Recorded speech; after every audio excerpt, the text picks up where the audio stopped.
Então,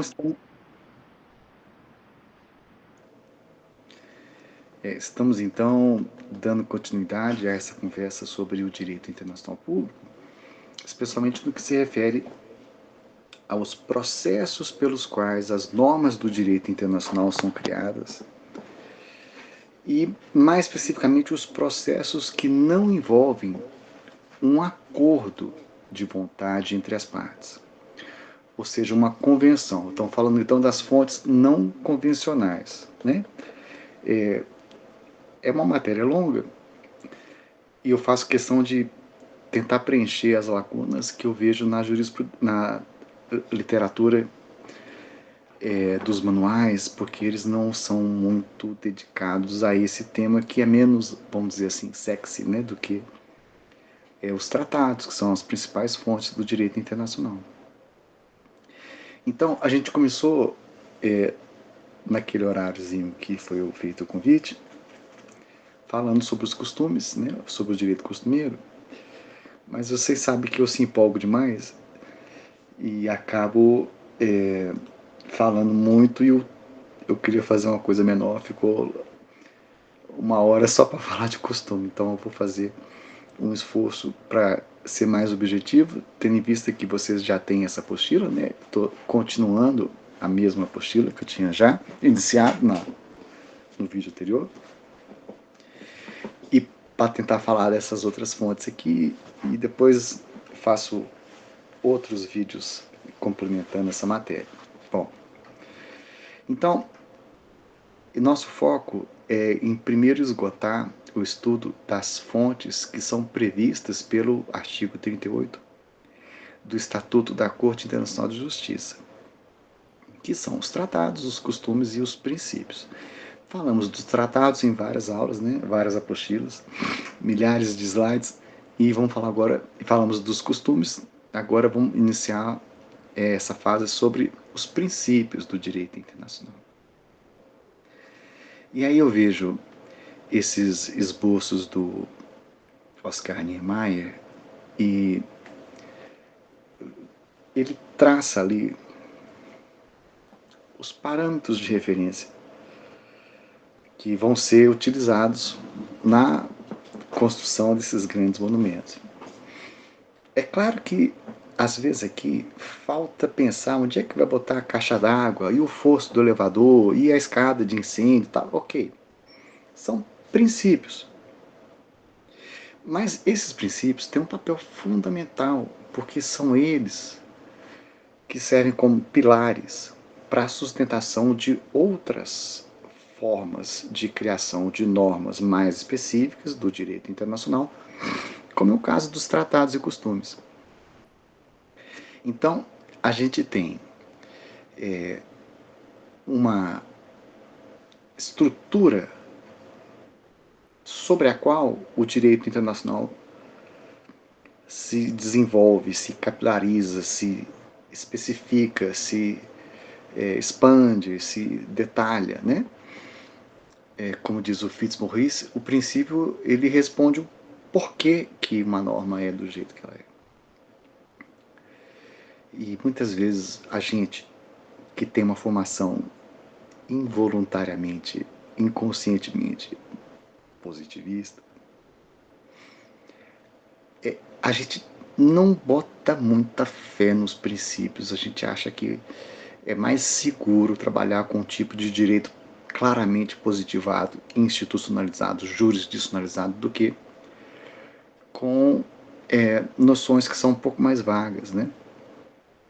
E isso é uma pena, porque faz a gente resistir a uma coisa que é tão importante, tão natural, que deveria ser um ponto de partida, princípio, né?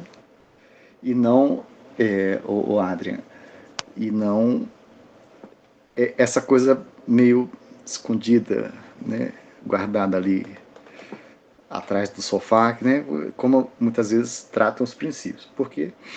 Porque eles vão ter um papel estruturante nas relações internacionais, na medida em que eles estabelecem os parâmetros, os pilares, as estruturas que vão permitir que essa sociedade internacional seja capaz de conviver enquanto sociedade e capaz de produzir normas jurídicas e capaz de estabelecer mecanismos de cooperação e formas de resolver pacificamente as controvérsias. Então, por exemplo, princípios como igualdade soberana são fundamentais para a gente estabelecer o início de um ordenamento jurídico. Se você não parte do princípio da igualdade formal entre os Estados, você não tem como fazer nada, porque ninguém vai aceitar entrar numa coisa em que ele já é reduzido, não é reconhecida a sua, né, soberania. O princípio Pacta Sunt Servanda, por exemplo, é fundamental para a gente poder fazer tratado, para a gente poder criar normas. É um princípio, né? É um princípio e é também um direito costumeiro, mas veja, enquanto princípio, sem isso, a gente não tem como se organizar, inclusive juridicamente, né? A Assembleia Geral da ONU, veja só, é um órgão que, apesar do nome pomposo, é um órgão que não tem competências heteronormativas, ou seja, ele não tem competência para criar direitos e obrigações para os outros. Que outros? Os destinatários das normas que ela cria. Ela tem capacidade de se autorregular. Mas, apesar de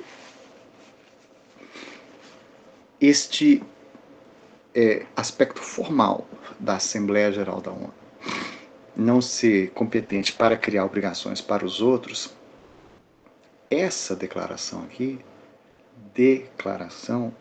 ela reconhece, ela publiciza, ela traz para a luz, né, uma série de princípios que são reconhecidos por si só enquanto fontes. Então vejam só, não é porque tem uma resolução da Assembleia Geral que o que eu vou falar agora é obrigatório, é jurídico. O formato não é o que determina isso, é o conteúdo. Esse conteúdo aqui é um conteúdo juridicamente reconhecido enquanto vinculante, enquanto fonte de direito, os princípios.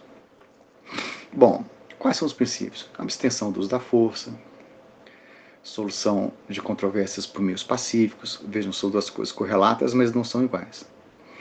Não intervenção na jurisdição interna de outro Estado, princípio da cooperação, da igualdade de direitos e igualdade de direitos, autodeterminação dos povos, isso aqui é fundamental. Igualdade soberana, Pacta Sunt Servanda, né?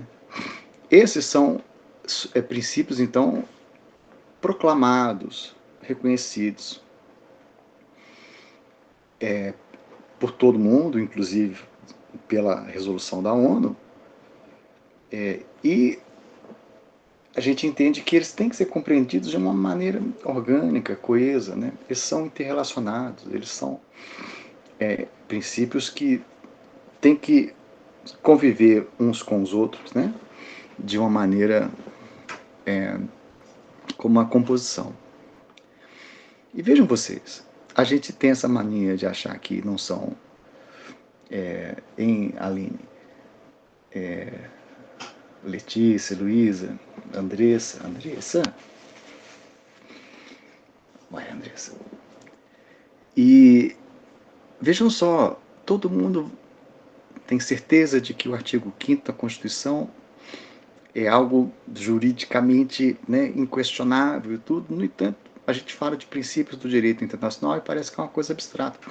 Antes do artigo 5º, a gente tem o artigo 4º da Constituição, que fala categoricamente de princípios, né, do direito internacional, que são princípios aos quais o Brasil pauta o seu relacionamento internacional. Ou seja, o Brasil está dizendo na sua Constituição, no artigo 4º, antes do 5º, que ele se relaciona internacionalmente respeitando, sendo regido por esses princípios: independência nacional,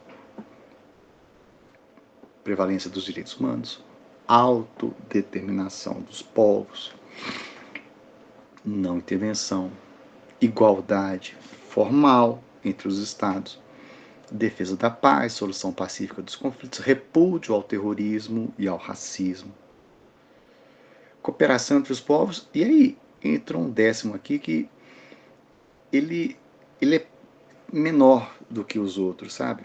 Ele não tem assim a envergadura, o alcance, a importância.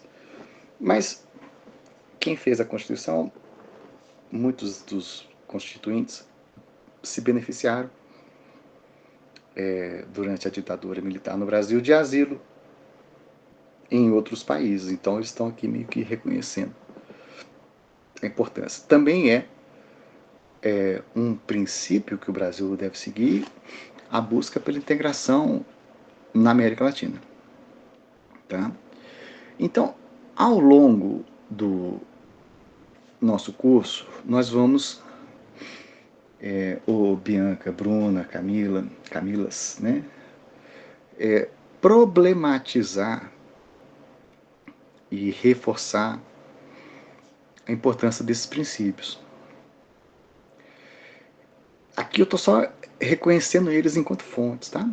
Outros princípios que são muito importantes e que nem sempre são mencionados aqui.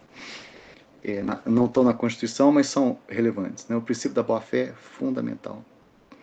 Ele é a base do direito dos tratados. Ele é a base do relacionamento internacional. Stoppel é o famoso princípio venire contra factum proprium non vale. Ou seja, você tem que ter um comportamento coerente no plano internacional. Se você, em algum contexto, se posiciona formalmente de uma certa maneira, por exemplo, alegando entendimentos jurídicos ou declarando fatos, o Estado não pode depois voltar e ter um comportamento incoerente com o que ele acabou de ter. Esse é o princípio do Stoppel. Venire contra factum proprium non vale. O princípio da continuidade do Estado. Governos vêm e vão. Mas o Estado, ele tem um tempo de vida diferente. E quando um governo, sei lá, de direita, faz um tratado que vincula o país, o governo que o sucede, seja de esquerda, ele representa um Estado, ele continua vinculado ao tratado. É claro, ele pode se desvincular, mas não é porque houve a mudança do governo que isso automaticamente vai resultar algum tipo de desobrigação, né, do cumprimento. O princípio da responsabilidade internacional do Estado, nós vamos falar mais sobre isso. Quando um Estado, através de um ato ilícito de direito internacional, causa a um outro Estado um dano, esse ilícito que causou dano gera um direito a um ressarcimento, a uma reparação, a uma indenização. O direito de responsabilizar aquele país que fez algo ilícito, que causou dano, à reparação do dano causado. Então, esse é o princípio da responsabilidade internacional. Res judicata, coisa julgada, vale para o direito internacional, como vale no plano interno. Princípio da reciprocidade. Gente, esse princípio aqui é tão importante. Teve um caso famoso em que, após uma decisão do governo dos Estados Unidos de exigir de brasileiros, assim como de outros países, mas de brasileiros, um tipo de fichamento para o ingresso nos Estados Unidos, algo que o Brasil não exigia dos americanos, dos estadunidenses que vinham para cá, por uma questão de princípio da reciprocidade, um juiz federal tomou uma decisão que foi nacionalizada, exatamente exigindo que a Polícia Federal cobrasse dos estadunidenses a mesmo rigor de critério de entrada que estava sendo utilizado por eles para nos receber. Ou seja, não somos subalternos a ninguém, vocês nos tratam com o respeito que nós os tratamos, e se não for assim, a reciprocidade vai valer também. Não exigimos isso de vocês, então, se vocês exigem de nós, nós vamos exigir. Essa decisão foi tão polêmica, Porque a mídia, como sempre, xingou o governo, que no contexto adivinha, é o Lula. Não foi nada do governo federal, foi do judiciário. Uma decisão judicial que foi nacionalizada. Então percebam, um juiz pegou um princípio do direito internacional que nem sequer está mencionado na Constituição, mas que é reconhecido enquanto princípio, aplicou num caso concreto e nacionalizou esse efeito. Percebam, porque é direito. O princípio do consentimento no Estado, ele se vincula também pela sua vontade. Princípio da proporcionalidade, isso vale muito para a penalização por quem comete um ato ilícito. Você comete um ato ilícito que causa um certo dano, então você pode estabelecer medidas de retaliação que sejam proporcionais. Essa retaliação é lícita.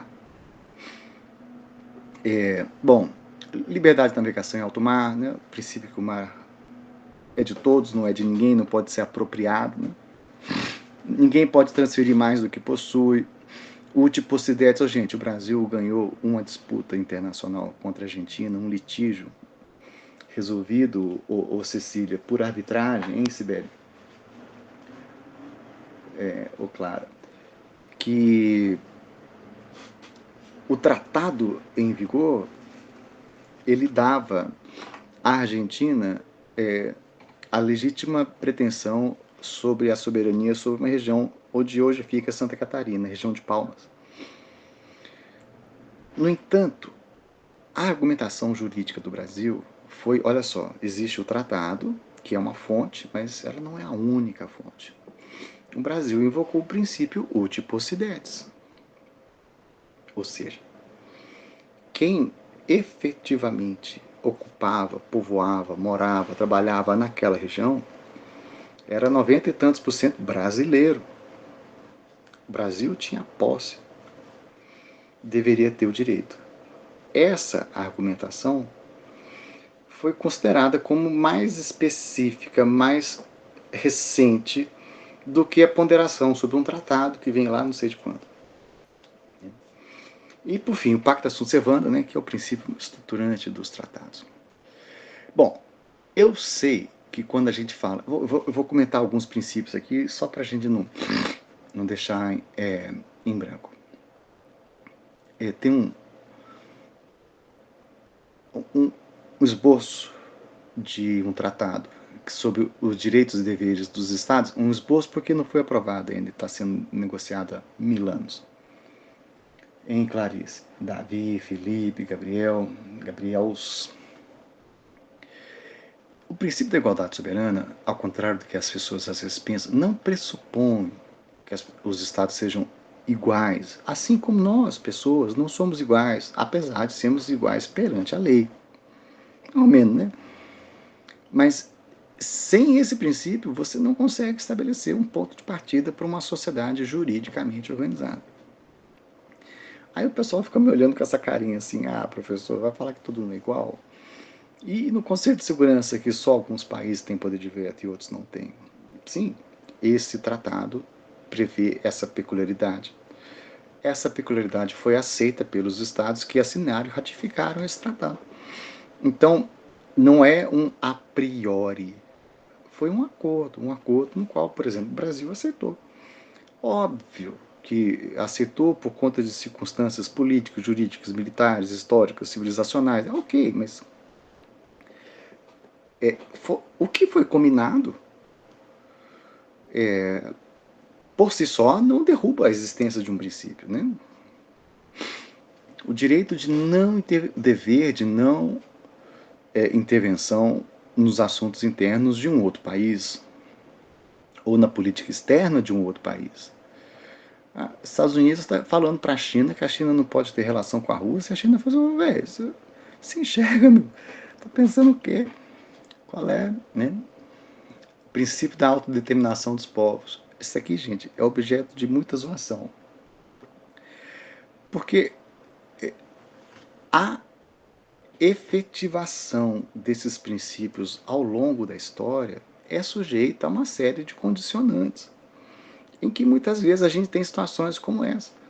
Dois pesos, duas medidas, né? Situações em que a conjuntura internacional admitiu um certo, ou pelo menos parte da sociedade internacional admitiu um certo contexto de autodeterminação. Por exemplo, alguns países reconhecem que a Ossétia do Sul, a Abcásia, são estados soberanos. Kosovo, o exemplo mais importante. E tem direito à autodeterminação. Ao mesmo tempo, negam essa autodeterminação para outros povos que também o reivindicam, sabe? Eu não estou nunca tentando varrer para baixo do tapete a existência de peculiaridades que fazem com que esses princípios tenham dificuldade para serem implementados.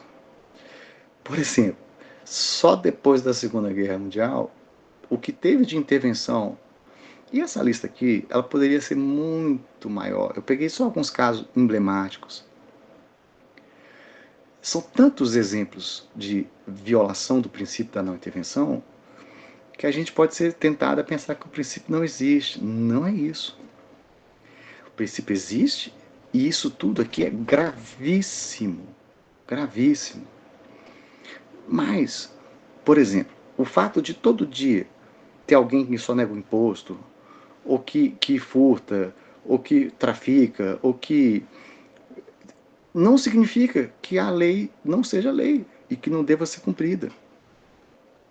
Significa que a gente tem que fazer mais pela efetivação dessa lei.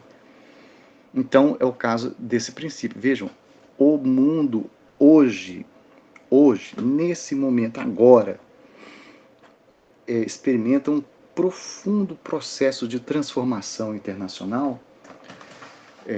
O João Vitor, Isabela, Igor, Guilherme, Giovana, em que os Estados Unidos começam a sentir as consequências de ter feito tudo isso por tanto tempo. O Sul global se levanta contra essa dominação militarizada, autoritária, intolerante e muito concentradora de riqueza, né? De forma que essas coisas são contextualmente, historicamente condicionadas, e isso faz parte do jogo, né? Bom, continuando aí, né? O princípio do Stoppel, que eu acabei de falar, né? A reprovação da contradição, ou seja, você não pode ter um comportamento incoerente na sua política externa. Por quê? Porque se você, por exemplo, se manifesta num dia de uma certa maneira, o Brasil apoia tal coisa, aí amanhã diz que não apoia, não. Ele pode mudar de ideia, mas ele não pode ser incoerente de, por exemplo, dizer que nunca apoiou, né? O Brasil reconhece a Palestina como Estado soberano. Aí depois entra um governo aí de direita que quer puxar o saco de Israel e fala que não reconhece. Não pode. É um comportamento incoerente do Estado, né? Lembrando que o Estado não se confunde com os governos. Há quem diga que essa conversa de princípios parece muito um direito natural, uma coisa assim meio eurocêntrica, uma coisa meio manipulável por quem já tem poder. E não deixa de ser verdade, não. Por isso que a corte ela tem um certo pudor em pautar suas decisões exclusivamente em princípios. Mas, apesar dela não se pautar apenas em princípios para decidir, ela acaba fazendo assim o processo intelectual de formação de um convencimento, ele se inicia com a identificação de um princípio que parece preponderante num dado contexto, num dado conflito. Já, eu tô surpreso com o tempo que já passou. Ô, gente, como é que eu converso tanto, né? Podia ser uma aula mais objetiva. O que eu quero dizer é que, primeiro, se escolhe o princípio com o qual parece que o problema tem mais pertinência. A partir da escolha do princípio, a gente vai identificando quais são as outras fontes normativas, tratados, costumes e tal, que são amparados, cobertos por esse princípio, que podem especificar mais uma, uma solução de antinomia, de insegurança jurídica, né? Então, isso. Poucos casos envolvem especificamente. Agora, vejam só. Princípio é fonte, inclusive reconhecida pelo Estatuto da Corte de Justiça.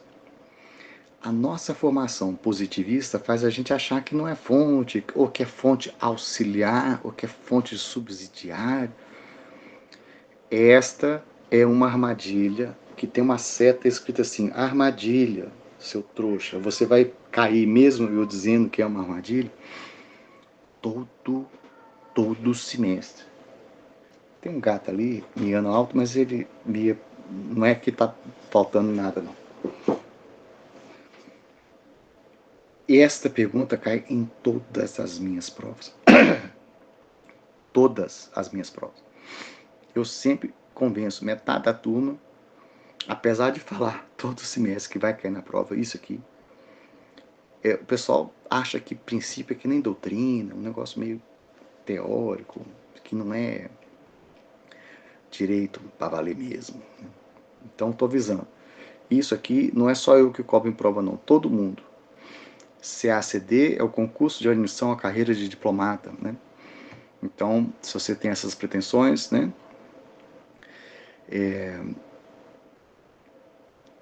Tem que entender, princípio é fonte, fonte, fonte. Não é subsidiário, não é auxiliar, não é nada. Se tiver uma pegadinha previsível, é essa. Inclusive na minha prova, vai cair, pode anotar aí. Muito bem. O estatuto da corte, ele servia para uma coisa específica. Explicar para todo mundo que este tribunal aqui, ele vai julgar conflitos com autoridade para condenar estados soberanos, mas ele vai julgar com base no direito e não em uma noção política, um arranjo geopolítico. Não, não. As decisões têm que ser fundamentadas no direito. Ah, é? E o que você chama de direito? Ah, artigo 38. Juízes, quando forem julgar, vão basear sua decisão nos tratados, costumes e princípios. Bom, a própria Corte Internacional de Justiça, ao longo de sua jurisprudência, reconheceu outras fontes de direito que não estão previstas no Estatuto, mas que são reconhecidas por todo mundo. Por que são reconhecidas por todo mundo? Nós, professores, não podemos ficar com nojinho, medinho, pudorzinho de falar dessas coisas só porque não estão previstas no famoso artigo 38, certo? Essa é uma queixa que eu faço, porque eu acho que a doutrina, os manuais, eles não dividem de uma maneira razoável, na minha opinião, a atenção nos seus livros a essas diversas fontes, porque só tem valor, parece, aquilo que está no artigo 38. Por isso que vocês devem ficar muito atentos, porque muitas questões de concurso, elas não são assim, são fontes de direito internacional, aí cita para elas são assim, são fontes de direito internacional de acordo com o estatuto da Corte de Justiça. O que significa? Que eles não estão perguntando se é fonte ou se não é, se está previsto naquele artigo ou não, o que é uma pergunta meio decoreba, menos importante, né? Mas enfim. Então, os atos internacionais unilaterais, eles são reconhecidos enquanto um tipo de fonte e a gente tem uma natureza muito contratualista, muito convencionalista dos relações jurídicas internacionais, de forma que a gente acha que tem que ter sempre ali um alguém, tipo num tratado. E a gente acha que é uma coisa que é unilateral, não pode ser fonte de direito sobre ele, mas pode sim. O ato unilateral é um ato que é imputável a um único sujeito, mas que produz efeitos jurídicos na esfera internacional, ainda que esses efeitos sejam só de um Estado se obrigando-se a si próprio perante uma comunidade internacional. Então, essa é a ideia dos atos unilaterais. Não estão no artigo 38, mas não é por isso que não são fontes e não é por isso que a gente não vai estudá-los. O que acontece aqui é que, nesse tipo de situação, o mesmo criador da norma é também o destinatário dela. Ou pelo menos um dos destinatários, né? E isso deixa a gente meio confuso, porque a gente é muito acostumado com o direito interno, em que o Estado cria uma norma que nos obriga, nós somos destinatários, separados. E aqui não, o Estado ele cria uma norma, mas essa norma é para si. E qual que é o problema? Se eu faço um tratado, eu também não estou criando uma norma que é para mim também? Entendeu? Então, essa questão não precisaria ter tanta polêmica. A gente está falando, então, de uma situação no qual o Estado ele produz um ato vinculado, imputável ao Estado, que tem a intenção de gerar consequências jurídicas e gera. Ainda que não tenha um específico do lado de lá que seja o beneficiário, né, o destinatário. Bom, é claro que não é qualquer ato unilateral que tem a capacidade de ser considerado uma fonte de direitos e obrigações, né? Eles têm que ser específicos, eles têm que ser públicos, eles têm que deixar clara a intenção do Estado de se vincular, né? Ele não pode estar dependendo de uma condição de um outro Estado, ou seja, não pode ficar fazendo tipo um condicional. Se você, né? Ou seja, ele não tem essa relação, lembra dessa palavra? Sinalagmática, né? Essa ideia de direitos e obrigações. Não, nem sempre. Né? Do outro lado das minhas obrigações, quando eu faço um ato unilateral, está o resto da sociedade internacional. Não precisa ser alguém que tem um dever correspondente, entendeu? E tem alguns casos que são sempre citados pela doutrina para ilustrar como é que o ato unilateral pode vincular um país.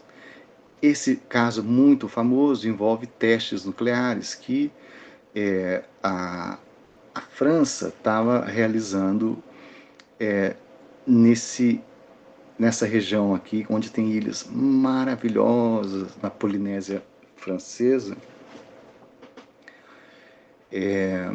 bastante longe do território da França, um lugarzinho legal para você fazer um desastre ambiental acontecer e os outros que lidem com as consequências. Né?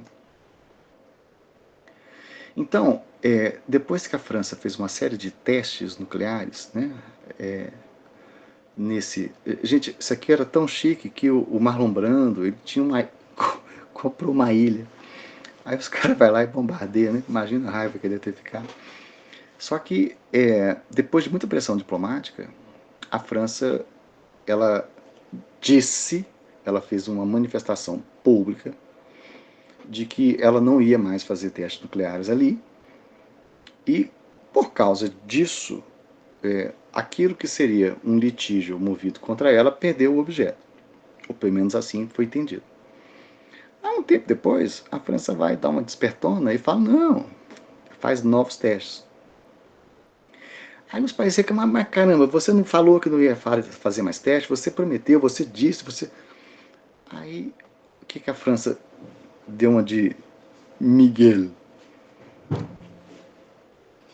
Os gatos de noite ficam loucos, né? Ela estabeleceu assim que ela não fez um tratado. Onde é que eu assinei dizendo que eu não ia fazer mais? Cadê o tratado? Não precisa ser um tratado. A França, de acordo com o entendimento da Corte Internacional de Justiça, ela se obrigou-se a si própria. Né? Ela quis se obrigar quando ela fez essa declaração dizendo que não ia fazer mais de uma maneira pública. Então, a Corte entendeu que essa declaração unilateral era sim fonte de obrigações para a França e que quando ela rompia com a sua própria palavra, ela estava descumprindo o direito internacional. Esse caso, então, né, é por isso que tem essa brincadeira, né? Só que confundiram a rainha da Inglaterra com o caso da França, né? Porque, mas é isso, né? Eu disse que não ia fazer e agora eu estou obrigada a não cumprir. Tá, tá, por quê? Porque você não precisava dizer. Mas quando você disse, você se obrigou, né? Então, vamos entender um pouquinho mais sobre isso. A matéria é extensa. Aqui tem um outro exemplo famoso, em que tem uns territórios que eram colonizados, né, pela Dinamarca e pela Suécia. E aí houve uma declaração do Ilan, né, em que ele declarou reconhecer a soberania da Dinamarca sobre a Groenlândia, né, e essa declaração foi tida então como um ato que gerava as características de uma promessa, né, que gerava efeitos jurídicos equivalentes a uma promessa. Bom, olha que engraçado. Tem uma questão da OAB que é exatamente isso aqui. Ó.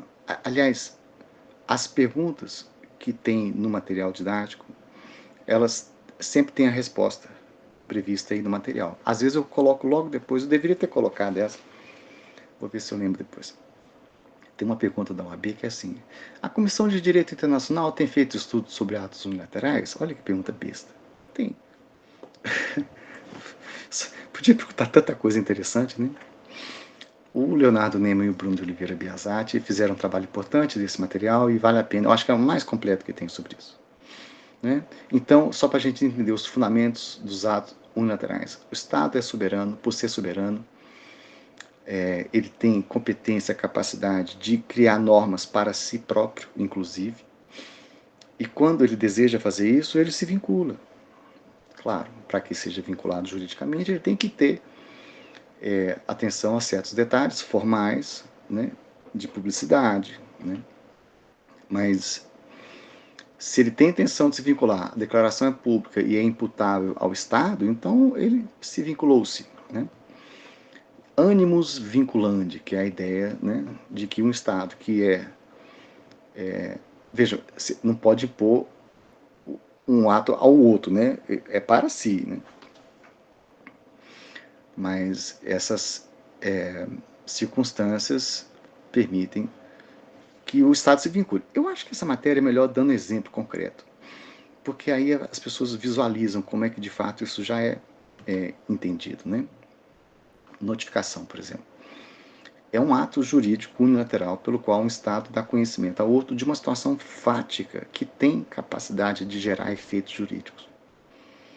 Quando você notifica um Estado, você está dizendo, olha, tal coisa, que sei lá, pode ser uma pretensão que eu tenho de direito ou uma pretensão contra você, eu estou criando no universo jurídico uma manifestação, o Juliane, Karen, Lana, que tem consequências, notificação. Né? Aqui alguns exemplos muito ligados à questão dos tratados. Né? Quando você notifica que você vai denunciar um tratado, isso é um exemplo, né? Mas isso é um mais específico ali para baixo. Reconhecimento. Nós vamos estudar muito isso. Nós vamos falar sobre reconhecimento de Estado e reconhecimento de governo. Por exemplo, Kosovo declarou que era um Estado soberano. E aí, a gente reconhece enquanto Estado soberano ou não reconhece? Ou como é que faz para reconhecer? E se não reconhecer? E uma vez que reconheceu, isto implica uma série de consequências jurídicas e é originado por um ato unilateral. Ah, o país tal teve um golpe de Estado, um novo governo surgiu. E aí, nós vamos reconhecer esse governo como legítimo representante desse país ou não? Se reconhecer, significa que a gente pode fazer acordo com ele, pode. Né?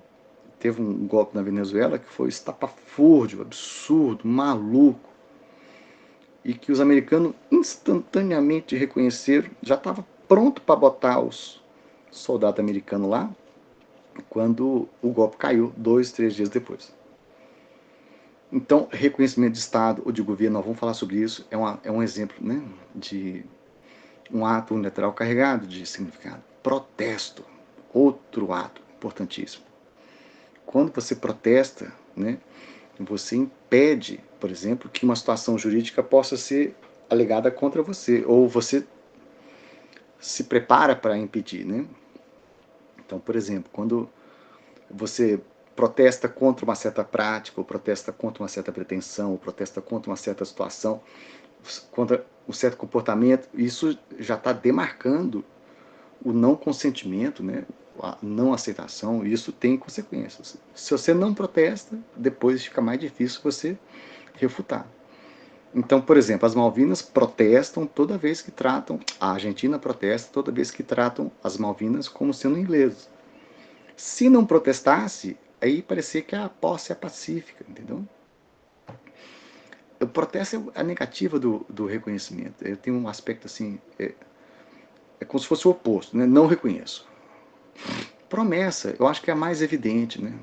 Promessa, que acontece no direito internacional, mais do que talvez vocês imaginem, é uma forma pública do Estado se vincular sem que haja uma contrapartida, entendeu? Não é um tratado. Prometo fazer uma coisa se você fizer a sua. Não, não. Promessa é unilateral. Por isso que ela tem que ser pública, né? Ela gera direito para os outros e gera, né? Sem gerar obrigações correspondentes para os outros. Promessa é tipo mágica, faz surgir um novo direito para outro, aquele que é o beneficiário dessa promessa. Renúncia é importante não confundir com denúncia, tá, pessoal? Renúncia é quando um Estado tem o direito a alguma coisa e abre mão desse direito, expressamente, explicitamente e irrevogavelmente. Não adianta renunciar a um direito que você não tem, isso não faz sentido nenhum. Né? Eu renuncio à herança do Elon Musk, eu nunca tive, né? Só renuncia aquilo que você tem, mas aquilo que você tem, ou que pode ser passível de argumentação, né? A renúncia tira você dessa disputa. E denúncia a gente já estudou, significa você comunicar para os demais partes de um tratado que você vai esperar o aviso prévio para cascar fora e se desobrigar do cumprimento daquele tratado. Lembrando que o momento que você denuncia, começa a contagem do prazo. E enquanto esse prazo não expirar, o Estado continua juridicamente obrigado a cumprir o tratado, mesmo já tendo feito a denúncia. Tem que respeitar o prazo do aviso prévio. E tive um aluno, Pieter Mourão, que fez um trabalho muito legal, analisando atos unilaterais internos que têm reflexos jurídicos internacionais. A doutrina adora esse exemplo aqui, mas parece que só tem ele. Inclusive esse Antônio aqui não é parente meu, não. Quer dizer, não sei, acho que não. Vejam só, a bacia amazônica, ela é o acesso a um universo de oportunidades, mas oportunidades que estão, boa parte delas, dentro do território brasileiro. E a entrada nesse território se dá pelo rio Amazonas, que está no território brasileiro. Então, como outros países controlam o acesso de outros, né, navios de outros países ao nosso território, como acontece em qualquer. Mas o rio Amazonas, a bacia amazônica, era muito disputada. Tem até gente que achava que os americanos estavam prestes a declarar guerra ao Brasil para ter acesso à Amazônia, se não fosse pela Guerra Civil Americana. Eu não sei se isso é exagerado. Então, quando o Brasil, através de um decreto nacional interno, declara aberta a navegação, né, aos navios mercantes de todas as nações, vejam, é um ato unilateral que alcança, que gera direitos para pessoas particulares em outros países. Então, apesar de ser interno, ele tem consequências internacionais, não é? Vejam, quando a Constituição fala de direito dos estrangeiros, esse é um ato interno que tem consequências internacionais. Quando a lei de migração estabelece essas garantias, e tudo isso está dando para outros, em outros países, direitos que a gente unilateralmente está assegurando. Essa lei não é um tratado, ela não tem contrapartida, né? Então isso tudo tem que ser observado, né? Bom, Olha lá, entrou em vigor a convenção, né? A pergunta era essa, né? Pergunta besta, não entrou em vigor, a comissão ainda está estudando, tá? Bom, agora, outro tipo de fonte de obrigações internacionais. Temos um problema também aqui, porque na época que o artigo 38 do Estatuto foi pensado, ele, meu Deus, uma hora já, ele não convivia com ideias como organizações internacionais com competências heteronormativas, né? Então não tinha como ele prever isso. Veja, eu vou explicar aqui e eu acho que esse slide é o único que precisa. Eu coloquei uma série de slides depois, eu acho que até da bandeira, assim, como se fosse uma insegurança, mas é porque os manuais não falam muito disso, eu achei que eu tinha que completar. Imagina o seguinte, A, B e C são três estados soberanos, que soberanamente decidem fazer um tratado, onde eles soberanamente decidem, no tratado, estabelecer uma organização internacional, que eles soberanamente, através do tratado, quiseram que esta organização tivesse competências para produzir normas sobre determinado assunto que esses estados, dentro do tratado, atribuíram a esses órgãos da organização internacional. Vocês estão entendendo? Porque o Estado quis se obrigar-se a si próprio por meio de um tratado que criou uma estrutura jurídica com competência normativa, uma vez que esta organização internacional, que tem a participação desses estados, que criaram esse tratado, que regularam essa organização, estabeleceram os procedimentos normativos, uma vez que tudo de acordo com a previsão é feito e uma normativa N é produzida, ela é obrigatória para os estados. Por quê? Porque os estados se obrigaram-se a si próprios a aceitar a obrigatoriedade das normas produzidas nessas condições. Então, contanto que o processo de tomada de decisão respeite o tratado que criou essa organização e dotou ela de competência, o país está obrigado, mesmo que ele tenha, por exemplo, votado contra. Vou dar um exemplo. Imagina que esse tratado aqui prevê que essa organização pode tomar decisões para a criação de normas com base numa votação por maioria e não por consenso de todo mundo. Se o Estado A, ao assinar esse tratado, aceitou que o processo de tomada de decisão se daria por maioria e não por consenso, na hora que ele for voto vencido e tiver uma decisão majoritária contra ele, ele também está obrigado a acatar essa decisão, assim como os outros, mesmo que ele tenha votado contra. Por quê? Porque ele aceitou o processo previsto no tratado. Ah, e a soberania? Pois é, ele exerceu a sua soberania quando ele aceitou o tratado nestes termos, com competência para regular tal assunto através de um processo de tal maneira, né? Então, essa normativa, veja, normativa é o nome mais abrangente que eu posso dar, ela é fonte de direitos e obrigações para esses estados, inclusive o estado que porventura tem votado contra, se isso for permitido pelo tratado que criou e regularizou o funcionamento dessa organização. Então, novamente, o Estado competente, ele tem competência para criar normas para si, e ele pode criar normas para si através de um procedimento que envolve outros países atuando dentro de uma organização internacional, porque as organizações internacionais, elas são subsistemas jurídicos autocontidos, dentro dos quais elas têm uma normatividade própria. Se essa normatividade foi criada para ser juridicamente vinculante, então ela será. Né? E isso não ofende, né, o Estado. É claro, vejam, o tratado é uma fonte primária que cria um organismo que produz normativas que são, de certa maneira, um direito derivado, secundário. tudo bem.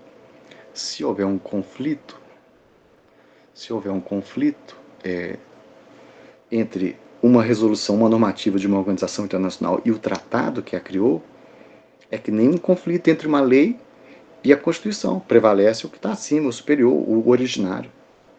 Né? Mas, se tiver tudo certinho, né, a normativa ela vincula.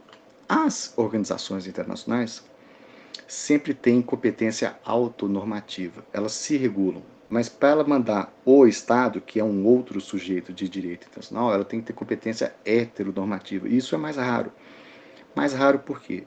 Porque os Estados muitas vezes não sentem confiança de dar esse poder normatizante para um outro organismo internacional. Ou às vezes só concedem isso se eles tiverem que participar da decisão, ou seja, se for por consenso, todo mundo tem que concordar.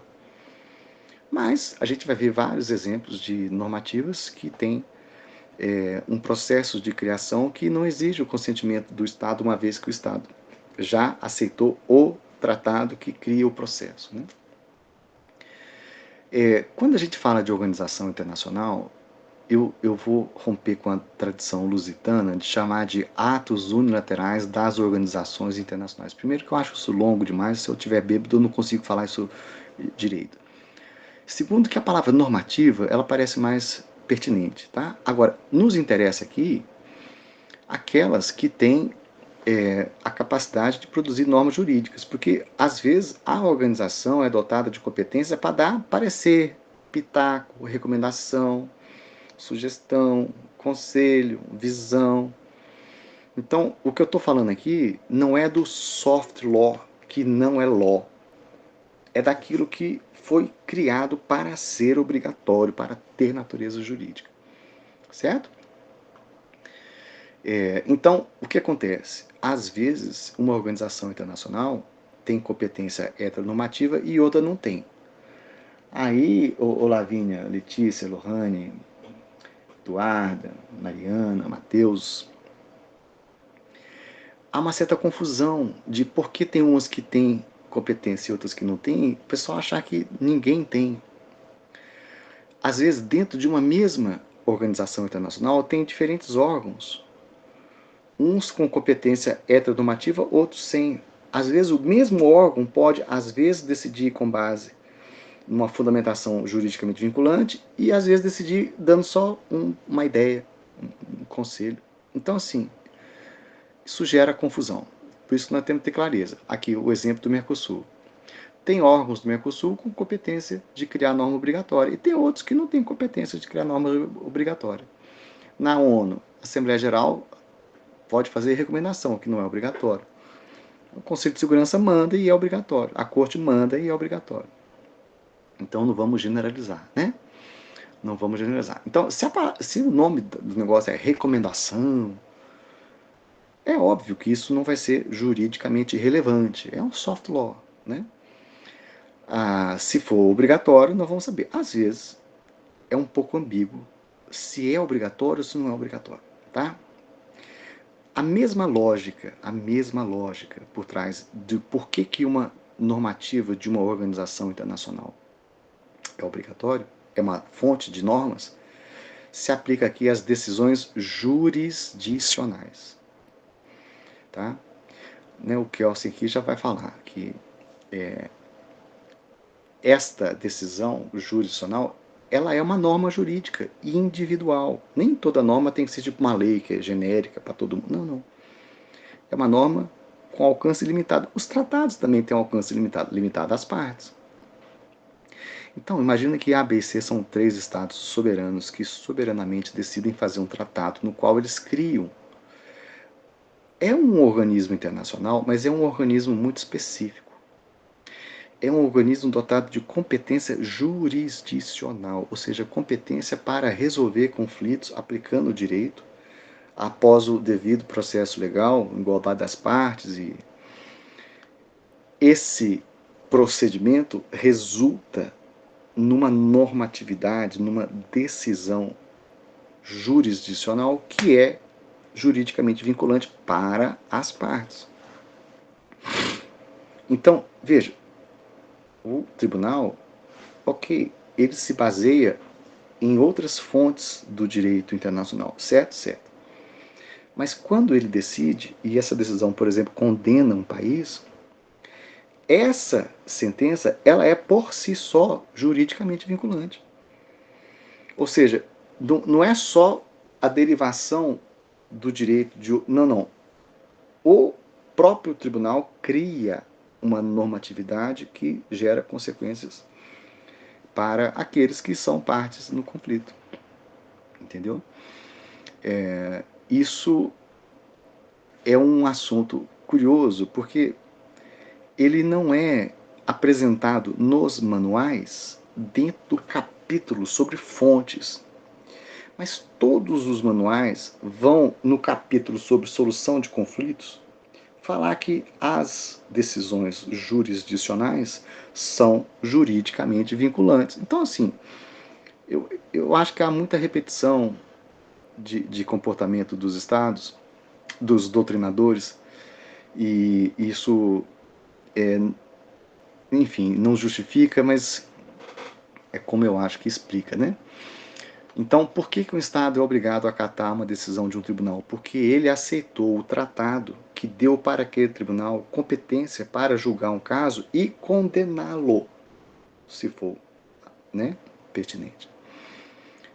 Se o Estado não tivesse se vinculado, se submetido à jurisdição, essa jurisdição não teria como obrigá-lo.